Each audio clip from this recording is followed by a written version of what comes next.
estamos de volta. Hoje nós estamos conversando com João Tiago Garcia, estamos falando sobre a importância da literatura na juventude, mas também não só na juventude, mas para a juventude. Bom, João, vamos falar agora desse tema que nós estamos aqui abordando, né? Nós falamos um pouquinho do que são os grupos, do que é a mocidade, mas vamos falar dessa importância da literatura, a literatura geral, né? Porque o jovem lê. Sim. Né? Há quem diga que jovem não lê, mas jovem lê. O pessoal costuma dizer mesmo que o jovem não tem hábito de leitura, né? Mas quando a gente pega esses livros hoje que se tornam filmes, né? São livros grandes, né? E a juventude lê esses livros, né? Então, acredito que a literatura espírita às vezes falte essa linguagem para conversar diretamente com o jovem, né? Então, justamente nisso. E dentro dos grupos de mocidade, a gente percebe muito estudo. Sim. Aqui no estado de São Paulo, principalmente, né? Os jovens aqui estudam muito nas mocidades, nos grupos de mocidade. Então, há muita leitura. E o que é uma coisa que a gente, às vezes, não vê... Não percebe, não né? percebe. Não percebe, até porque o conceito de mocidade ainda não está claro nos centros espíritas, não é isso? Como nós estávamos falando no primeiro bloco. Ainda existe uma dificuldade para situar esses grupos no centro espírita, né? Sim, hoje a gente tem a concepção de que mocidade é um grupo de jovens que se reúne, né, para estudar a doutrina espírita e, em cima desse estudo, aplicar esses conhecimentos no seu dia a dia, na vida, na sociedade, na família, né? Então, se é um grupo de estudo, é engraçado, Isilda, que a gente vê assim, os jovens se reunindo no final de semana, né, para preparar um estudo de um evento, feriado, enquanto o pessoal está indo viajar, à praia e tal, o pessoal está se reunindo em escolas para estudar a doutrina espírita, né, para participar de atividades, se envolver, conhecer gente nova, conhecer outros pontos de vista. Então, isso é uma coisa que a gente vê muito forte no estado de São Paulo, no movimento com a juventude aqui.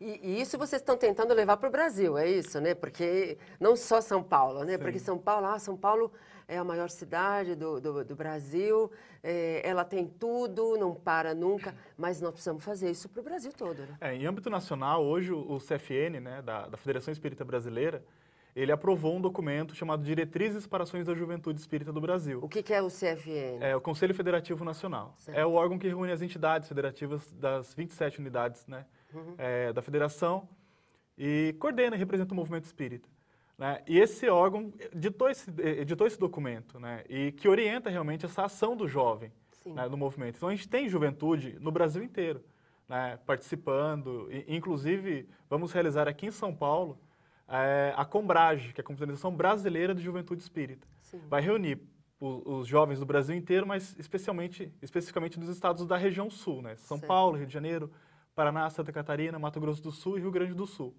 né? E os outros estados são convidados a participar também. Então, a gente vê o movimento acontecendo, o pessoal se reunindo para estudar, para participar dessas ações, né? Então, o jovem ele está atuante no movimento espírita. Isso está, assim, essa participação está bem efetiva, é isso? Tem uma quantidade grande de jovens? Tem. Apesar de que no último censo, né, se a gente fizer o levantamento e comparando, a juventude espírita foi a que menos cresceu. Certo. Né? E de um modo geral, então assim, o que é uma coisa que preocupa a gente, né?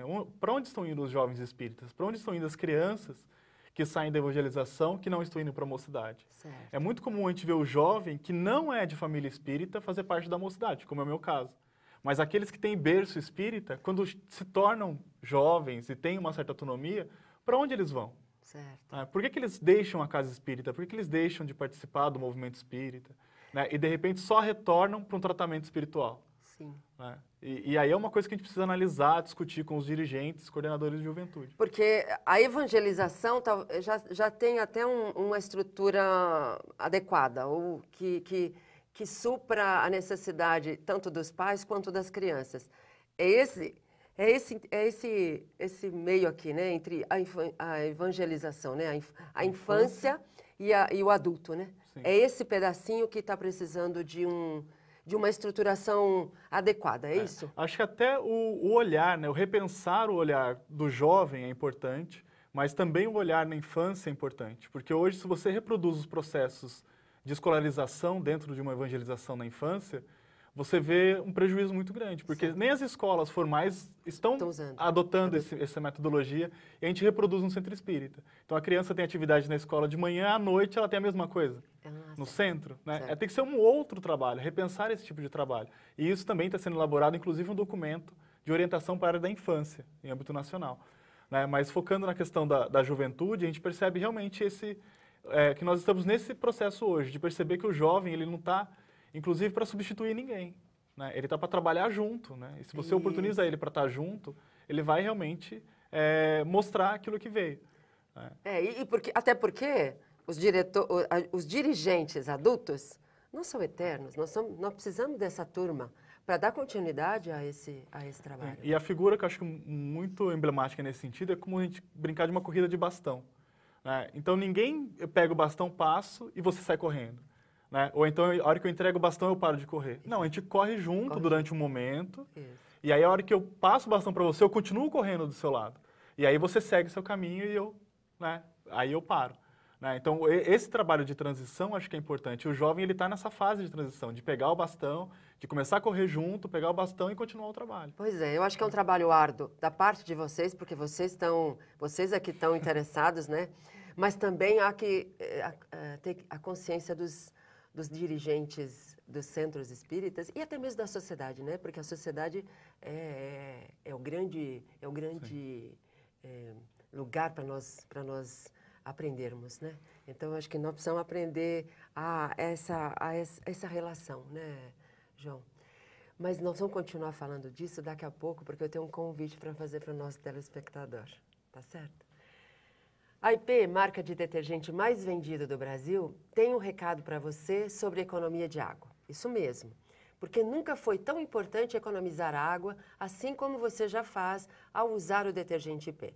Fechar a torneira enquanto ensaboar a louça, usar a máquina de lavar roupas sempre na capacidade máxima, escovar os dentes com a torneira fechada e se ensaboar no banho com o chuveiro desligado, são dicas simples que provavelmente você já ouviu por aí, mas que precisam ser postas em prática no nosso dia a dia. Economizar água hoje é garantir a água de amanhã. Vamos manter o uso consciente. Pense nisso. Vamos ver o comercial do detergente IP, que faz mais espuma, rende mais e é o mais vendido do Brasil?